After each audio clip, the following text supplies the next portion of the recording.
ఏదైతే మోంతా తుఫాన్ ఉందో మొత్తం రాష్ట్రాన్ని ఒకసారి కదిపి కుదిపేసిందండి. నిజంగా ఏంటంటే తీర ప్రాంతాలు విలవల్లాడిపోయాయని చెప్పాలి. మొత్తానికి ఏదైతేనండి ఈ తుఫాన్లో జగన్ దిక్కయ్యాడు అని చెప్తున్నారు చాలామంది.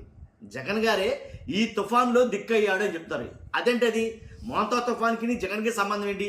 జగన్ తుఫాన్కి ఎలా దిక్కయ్యాడు అని అంటే కనుక ఖచ్చితంగా ఏవైతే జగన్ గారు కట్టించారో సచివాలయాలు 15,000 గ్రామ సచివాలయం, ఆ 15,000 గ్రామ సచివాలయాలే ఏంటి ఈరోజు దిక్కయ్యాయి అని అయితే చాలామంది మాట్లాడుతున్నారు. కాబట్టి ఇది ఎంతవరకు వాస్తవం ఏంటో మాట్లాడదాం ఖచ్చితంగా. ఫస్ట్ అయితే నేను లైక్ చేసి చెప్తాను.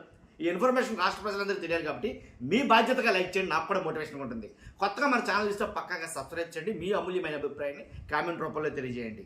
15,000 గ్రామ సచివాలయాలు ఏంటి ఈ మోంతా తుఫాన్లో చాలామంది ప్రజలకి అవే ఆదరణ అయ్యాయి, అవే గూడయ్యాయి అని అయితే చెప్పాలి. ఎందుకంటే జగన్ కట్టించిన బిల్డింగుల మీదే ఏదైతే తుఫాన్ హెచ్చరికల మైకులు పెట్టించారు అని అయితే మాట్లాడుతున్నారు.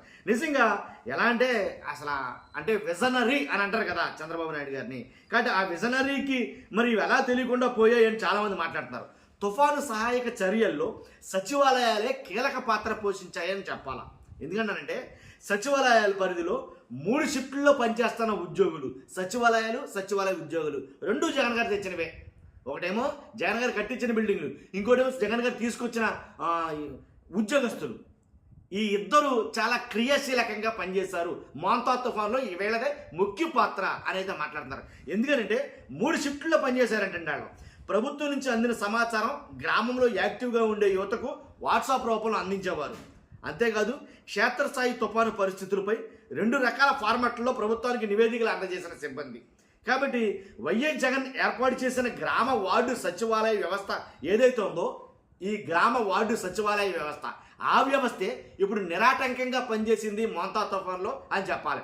వాలంటీర్లు పక్కన పెట్టండి, వాలంటీర్లు లేరనుకో వాళ్ళు తీసేశారు, అది వేరే విషయం. ఇప్పుడు వాలంటీర్లు లేకపోయినా సరే వాళ్ళు తీసేసి సరే ఎవరైతే జగన్ గారు తీసుకొచ్చిన సచివాలయ ఉద్యోగులు ఉన్నారో వాళ్ళు చాలా ముఖ్య పాత్ర పోషించారని చెప్పాలి. కీలకమయ్యారు వాళ్ళే. ప్రభుత్వ ఆదేశాల మేరకు సోమవారం, మంగళవారం తుఫాను ప్రభావిత ప్రాంతాల్లో అంటే మారుమూల ప్రాంతాల్లో గ్రామ వార్డు సచివాలయాల 24 గంటలు పనిచేశాయని చెప్పాలా.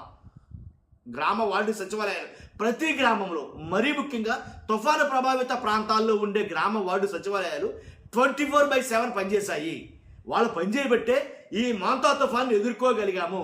అంటే ఆ క్రెడిట్ గోస్ టు జగన్ గారు అని చెప్పాలి ఖచ్చితంగా. అర్థమవుతుందా? కాబట్టి ఇంకోటి ఏంటంటే ఏదైతే గ్రామ వార్డు సచివాలయ ఉద్యోగులు ప్రభుత్వం అందించే తుఫాను తాజా సమాచారాన్ని ఎప్పటికప్పుడు అక్కడ ప్రజలకు చేరవేశారు.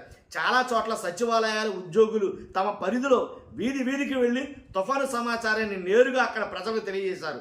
తుఫాను పరిస్థితులపై ప్రభుత్వం అధికారికంగా వెల్లడించే సందేశాన్ని గ్రామంలో యాక్టివ్గా ఉండే యువతకు వాట్సాప్ ద్వారా చేరవేయడం, ఇలా 1-2 కాదు 5-6 ఏళ్ల క్రితం వరకు రాష్ట్రంలో తీవ్ర విపత్తులు తలెత్తిన సమయంలో క్షేత్రస్థాయిలో చాలా గ్రామాల్లోకి అధికారులు వెళ్ళే పరిస్థితులు అయితే ఉండే కాదు.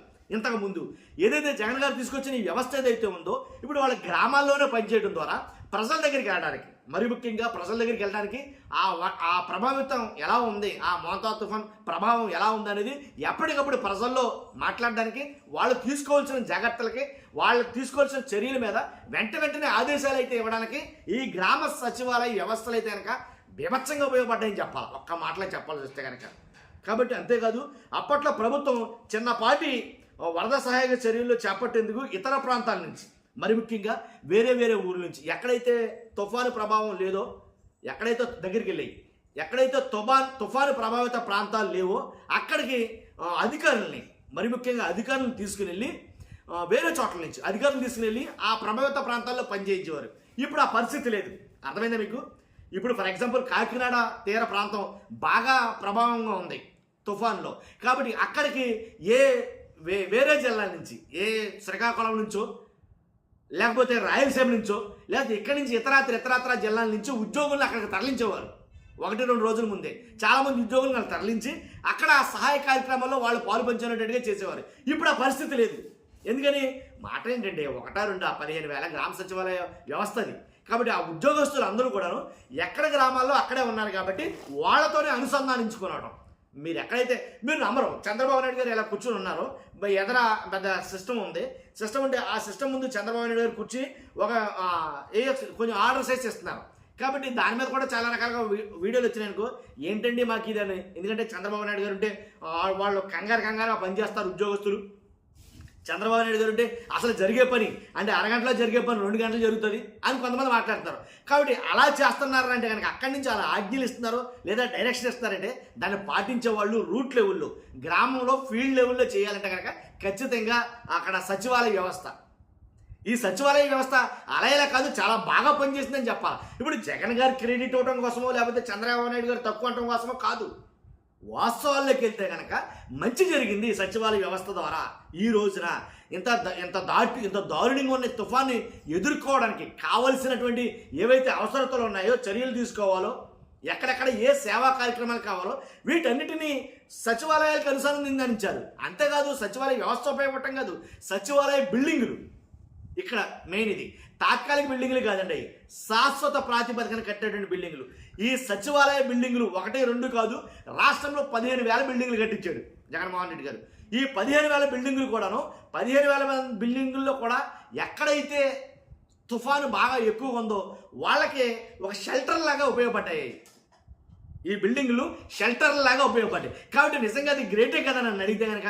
అసలు ఆ బిల్డింగ్లే లేకపోతే, లేకపోతే ఈ సచివాలయ వ్యవస్థ లేకపోతే, ఆ ఊరు నుంచో ఇద్దరినే, ఈ ఊరు నుంచి ఇద్దరినే, ఆ ఊరు నుంచో 10 మంది తీసుకొచ్చి ఆ ఊర్లో పెట్టి మీరు ఇక్కడ ఉన్నారు కాబట్టి వాళ్ళు ఎలా ఉంటారు, ఆ ఊర్లో ఉన్న ఆ లోటుపాట్లు అంటే వాళ్ళకి ఎలా తెలుస్తుంది, తెలియదు కదా. ఈ సచివాలయ వ్యవస్థ అక్కడే ఏర్పడింది కాబట్టి, ఆ గ్రామంలోనే ఉంటుంది కాబట్టి ఆ ఉద్యోగస్తులందరికీ ఆ ఊర్లో ఉన్న ప్రతి ఇల్లు డోర్ టు డోర్ తెలుసు వాళ్ళకి, ప్రతి వీధిని. కాబట్టి వాళ్ళు ఎట్నుంచి ఎటు వెళ్తే ఎక్కడికి వెళ్తాం, ఎట్నుంచి ఎక్కడికి వెళ్తే ఎక్కడికి వెళ్తాం క్లియర్ కట్గా తెలుసు. ఎక్కడి నుంచో బయట ఊరు నుంచి 4-5 ఉద్యోగాలు తెస్తే వాళ్ళు ఏం చేస్తారో, ఎలా సంధానం చేస్తారో. కాబట్టి ఫెయిల్ అవుతాం. వీళ్ళు ఉండటం వల్ల ఫుల్గా సక్సెస్ అయిందని చెప్పాలి. సచివాలయ వ్యవస్థ ఉండడం వల్ల ఫుల్ సక్సెస్ అయింది, దీంట్లో ఎలాంటి డౌట్ లేదండి. ఎందుకంటే ఎవరికో మెప్పు కోసం డప్పు కోసం మనం చెప్పట్లా, ఉన్న వాస్తవాన్ని చెప్తున్నాం. కాబట్టి ఈ రకంగా సచివాలయ వ్యవస్థ అయితే కనుక. అంతేకాదండి, ఇంకో మాట ఏంటి చెప్పాలంటే, సచివాలయాలే బేస్ క్యాంపులుగా పనిచేయాలని చంద్రబాబు నాయుడు గారు చెప్పారట. బేస్ క్యాంపులుగా పనిచేయాలని. కాబట్టి బేస్ క్యాంపులుగా పనిచేయాలంటే కనుక ఎందుకని ఆ సచివాలయాలు ఎలా వచ్చో ఒకసారి గుర్తించాలి. కాబట్టి ప్రజలు చాలామంది సచివాలయాల్లో షెల్టర్లు తీసుకున్న ప్రజలందరూ కూడా ఆలోచిస్తున్నారు, మాట్లాడుకుంటున్నారండి జగన్ గారి గురించి. ఏమని చెప్పమంటారా, ఈ బిల్డింగ్లన్నీ కూడా జగన్ గారు కట్టించారా కాబట్టే మనం ఇక్కడ షెల్టర్ తీసుకోగలుగుతాం. ఇవాళ ఈ ఉద్యోగస్తులందరూ కూడా సచివాలయ వ్యవస్థలో ఉండే ఉద్యోగస్తులందరూ కూడా జగన్ గారు తీసుకొచ్చిన ఉద్యోగస్తులే కాబట్టే మనం ఇవాళ బతుకున్నామంటే దానికి కారణం అదే. మనం బ్రతుకున్నామంటే ఈ సచివాలయాలే అనేది కనుక వాళ్ళు మాట్లాడటం అయితే జరుగుతున్నారు. కానీ తుఫాను ప్రభావిత ప్రాంతాల్లో నేను ఒక్కటే చెప్పాలనుకుంటున్నా, తుఫాను ప్రభావిత ప్రాంతాల్లో ఏంటి సచివాలయ వ్యవస్థ చాలా బాగా పనిచేస్తుందని చెప్తాను నేను ఖచ్చితంగా. మీ అభిప్రాయంలో కామెంట్ రూపంలో తెలియజేయండి. ఫస్ట్ అయితే లైక్ చేయండి. Thank you very much.